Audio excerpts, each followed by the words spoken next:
Cuando ya son las 9:14 de este jueves 28 de octubre. Bueno, uno de los temas que aborda el mostrador hoy, de hecho es el principal titular, es el de los invitados a la comisión por la acusación constitucional contra el presidente Sebastián Piñera, pero que se excusaron de ir. Entre ellos están el fiscal nacional Jorge Abot o el fiscal que llevó la primera investigación penal relacionada con Dominga, Manuel Guerra. La comisión hasta ayer había invitado a 47 personas y al menos un tercio no asistió. Conversamos de los detalles de esta nota junto a Nicole Martínez, periodista de política del Mostrador. Muy buenos días, Nicole. Hola, muy buenos días, Maca, Federico, ¿cómo están? Muy buenos días, Nicole. Muy bien, gracias. Recordémosle a la audiencia que obligados a ir a comparecer ante el Congreso están los funcionarios públicos. Los que no lo son pueden excusarse, y a pesar de lo dicho, incluso algunos funcionarios públicos se las arreglan, se las amañan para excusarse, aunque no debieran, como es el caso de Jorge Abot, que es fiscal nacional, es funcionario público.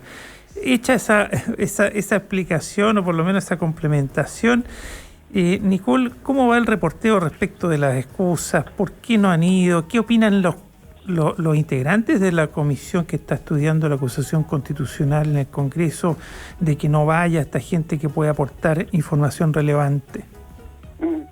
Bueno, en esta nota que hizo nuestro compañero Cristian Miranda aparecen varias excusas, pero hay un punto que nos comentaban diputados de esta comisión, es que revisando las condiciones de las comisiones que no son permanentes, se daban cuenta de que no tenían la opción de obligar a un funcionario público a asistir, a diferencia de lo que pasa en las comisiones permanentes. Eso es lo que habían revisado. Ahí hay una disquisición, digamos. Claro, y ese es un punto y ese es un punto que los diputados y diputadas lamentaban también, de esta situación de no poder tener las herramientas para obligar a que las personas más importantes, que en este caso son funcionarios públicos, puedan asistir. Y ese es un punto que ellos consideran también afecta, digamos, en la situación en general, que además varios, incluso analistas, atribuyen a esta decisión de no asistir, de excusarse o de simplemente no dar explicaciones de no asistir. Finalmente que se pierda un poco la relevancia, creen algunos, de estas comisiones, una, porque no tienen cómo obligar a asistir, y por otro lado, porque además el informe que se pueda generar en esta comisión, creen varios, no es vinculante. Puede salir un informe que finalmente sea en la línea contraria de lo que vote la sala de la Cámara de Diputadas y Diputados. Claro, no es una foto de la votación después. Claro, no condiciona cómo va a ser la votación en la sala, y por lo tanto, ahí el análisis que hacen varios, entre ellos, por ejemplo, Marco Moreno, con quien conversamos, decía que finalmente la gente en general, o las personas en general, al ser un tema muy complicado, tratan de desmarcarse, de cuidar su propia imagen, de no verse involucrado en un caso tan escandaloso como ha sido el caso de Dominga a propósito de los Pandora Papers. Entonces, pero no querer asistir también genera esa sensación de que, o sea, yo creo que no se logra alguien desmarcar por decir no, prefiero yo no ir, ¿no? Especialmente, por ejemplo, la ausencia del fiscal nacional Jorge Abot. Pero ¿cuál es el impacto de esta ausencia, tanto de él como del ex fiscal Guerra, para las pretensiones de la comisión? ¿En el fondo le quita peso al resultado de alguna manera? Bueno, algunos diputados decían que son relevantes porque evidentemente tienen una información quizás más dura respecto de cómo fue el caso, primero por la investigación que se hizo en primera instancia del caso Dominga, y por lo tanto ahí habían antecedentes que eran relevantes, y sin embargo, por ejemplo, en el caso de ellos, analistas piensan, en particular, piensan que en el caso de ellos, en el caso de el fiscal Jorge Abot y de Manuel Guerra, también hay una situación que pudiera estar marcando su inasistencia. Lo compartían algunos parlamentarios, que tiene que ver con este ojo que está puesto sobre ellos, sobre la Fiscalía, en la actuación que tuvo en la primera investigación. En el fondo, las críticas que ha generado de una cierta o que se pueda entender como una protección al presidente Sebastián Piñera, una protección institucional, y finalmente también asistir y entregar a algunos antecedentes. Perdona que te interrumpa, Nicole, pero algo nos pasa con la comunicación, que se nos entrecorta muy pequeñamente, pero se corta como la idea general. No sé si te puedes reubicar ahí en el lugar donde estamos estableciendo la comunicación, para ver si pillamos una señal un poquito más estable. Estable, muy bien, esa es la palabra. La voy a ver, porque estoy al lado de una ventana. Oye, Nicole, Estamos conversando con Nicole Martínez, periodista de política del Mostrador. Nicole, buena aclaración la que nos hiciste de que esta es una comisión que va a hacer un informe sobre la acusación constitucional, pero que no determina para nada los resultados. De la votación. De la votación en la sala, ¿no? Y que está consiguiendo antecedentes para que sea una votación más fundada. Pero si no va uno de los invitados, no tiene cómo obligarlo, por lo que tú nos explicaste por qué no tienen cómo obligarlo a asistir, ni siquiera siendo funcionario público, pero no condiciona la votación. Y es una comisión bastante curiosa, porque está conformada por 5 parlamentarios, 2 de gobierno, digamos, de la alianza, de la coalición de gobierno, y 2 de la oposición, y un tercero que es como nadie sabe quién es, que es Pepe Out, que claro, era antiguamente de la Concertación, pero desde que se retiró el PPD, él fue elegido como parte de la oposición, ¿no? Ocupó cargo incluso en la mesa de la Cámara como parte de la oposición, pero hoy día, y desde hace mucho tiempo, está votando muy alineado con la derecha y sobre todo con los proyectos más emblemáticos de Sebastián Piñera. Entonces, es una comisión bien atípica, ¿no?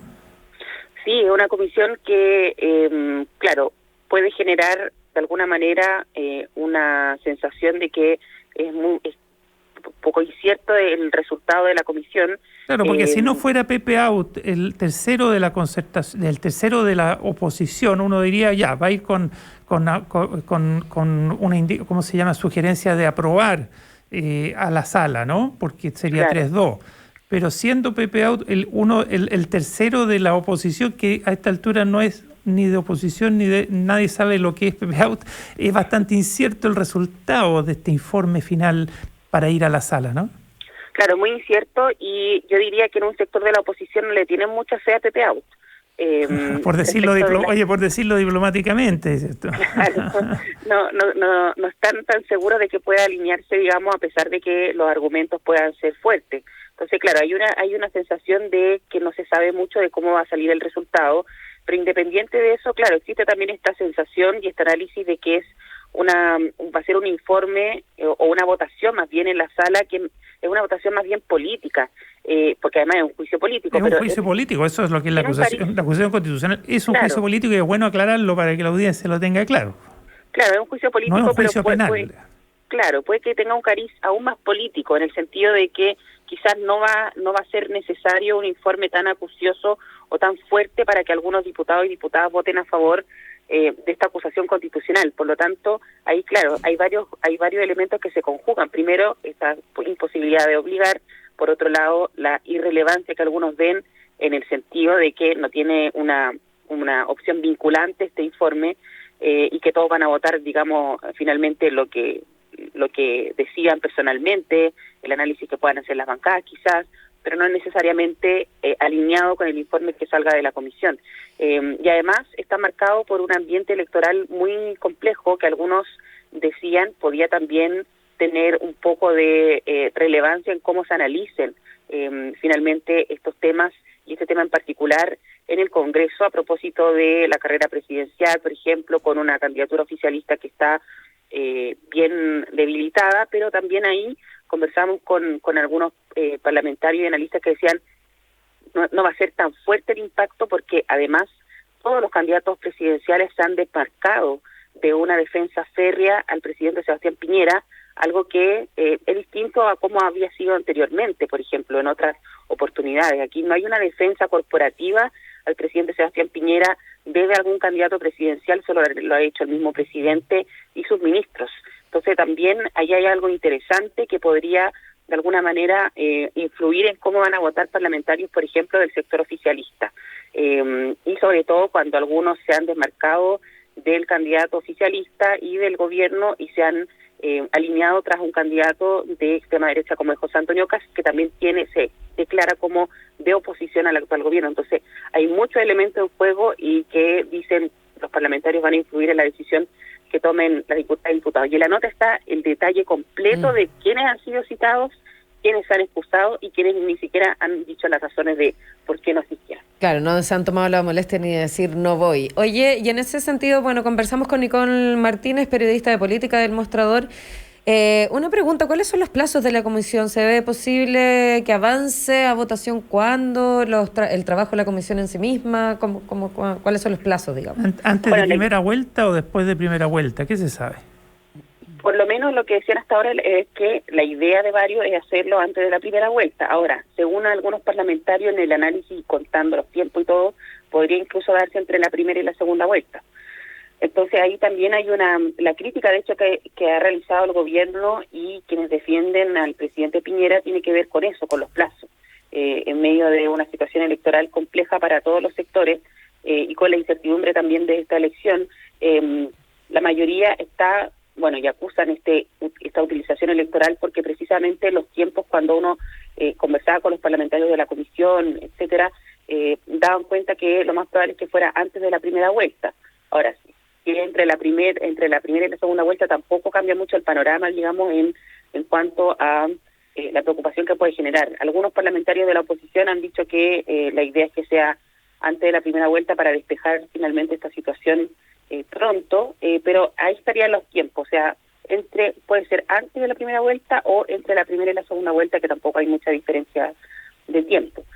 Pero por ahora hay 47 personas que han sido invitadas y se quiere seguir invitando a personas a esta comisión, porque la idea también de los parlamentarios, sobre todo de quienes están en la oposición y promueven esta acusación, es que también, a pesar de que no sea vinculante, el informe que pueda salir de esta instancia también sea fuerte y contundente para que no exista esta crítica posterior, que sabemos que probablemente va a existir igual si es que se llega a aprobar, de que solamente fue con una intención electoral más que con un análisis de los antecedentes. Nicole Martínez, ¿qué te parece que dediquemos los últimos minutos aclarado todo esto de la acusación constitucional contra el presidente Piñera por su participación directa e indirecta en todo lo vinculado a la minera Dominga y ese entuerto enorme que hay alrededor de lo que es el proyecto minero portuario Dominga, si favoreció o no sus intereses privados en vez del interés público, en fin? Aclarado todo eso que está en marcha, ¿por qué no nos vamos a las materias más propias de tu reporteo diario en política? ¿Qué se está respirando, oye, en la candidatura, por ejemplo, de Gabriel Boric y esta tensión que surge con la candidatura de Yanna Proboste, con esta necesidad de irse diferenciando con miras a la elección del 21 de noviembre? 21 de noviembre, ¿no? Así es. Sí. Está bien. Bueno, yo creo que aquí todos están apostando más o menos a lo mismo, porque lo más conocido, digamos, en una elección presidencial es que pase alguien de la oposición y alguien del oficialismo, de la derecha en este caso. Entonces, ahora en este último tiempo de campaña, que queda menos de un mes, las apuestas también están en el sentido de diferenciarse con el compañero más cercano, digamos, en este caso de Yanna Proboste con Gabriel Boric, que ya ha manifestado esa intención o su comando esa intención de diferenciarse, y por lo tanto Gabriel Boric también va a tener que hacer lo mismo, y en el último tiempo ya lo estaban comenzando a hacer con cosas programáticas sin perder el guante blanco, entre comillas, políticamente, pero sí ya marcar diferencias programáticas de lo que queda de campaña. Y en el caso de la derecha es lo mismo, o sea, lo que está haciendo Sebastián Sichel con José Antonio Kast, y la estrategia es muy similar en los dos sectores. Por lo tanto, yo creo que, y lo que han dicho los comandos de los candidatos, es que ese va a ser el foco, pero tratando de evitar estas peleas chicas, entre comillas, que se han dado por algunos temas ya más contingentes, y centrarse más bien en el programa. Y esa diferencia de no pegarse con el compañero de al lado, pero sí hacer una diferenciación, porque también saben, y en el caso de la oposición es más fuerte, digamos, ese sentimiento de que se van a necesitar en una segunda vuelta si es que llega a pasar uno de los dos y no los dos, porque también ese escenario no lo descartan en la oposición, que pueda pasar Gabriel Boric y Yanna Proboste. Todo va a depender de este último tiempo y lo que en el fondo están enfocados en dar vuelta un poco las estadísticas que hablan las encuestas. La intención diría yo, de Boric, Yanna Proboste y también de Sebastián Sichel es relegar a José Antonio Kast, que ha ido ganando terreno según las encuestas, y esa también es una intención que tienen, diría yo, los otros tres candidatos que están marcando más en las encuestas de alguna manera también hacer una diferenciación con José Antonio Kast y centrar ahí también las críticas en el último tiempo de campaña. Y yo creo que esa va a ser la estrategia, diferenciarse con el compañero de al lado me refiero al más cercano políticamente, pero también marcar esta diferencia con el candidato de extrema derecha, que es José Antonio Kast, haciendo alusión a las propuestas y también al pasado del candidato a propósito de algunos temas en particular. No, y ahí sería interesante que esta diferenciación fuera a partir de los propios programas, más que este como comidillo que planteabas de estar sacándose en cara ciertas cosas entre candidato y candidato, que finalmente es estar en unas peleas más pequeñas, que es lo que se necesita como a nivel de alturas de mira en una discusión a la candidatura presidencial, ¿no? Yo creo que para allá debería apuntar, ojalá.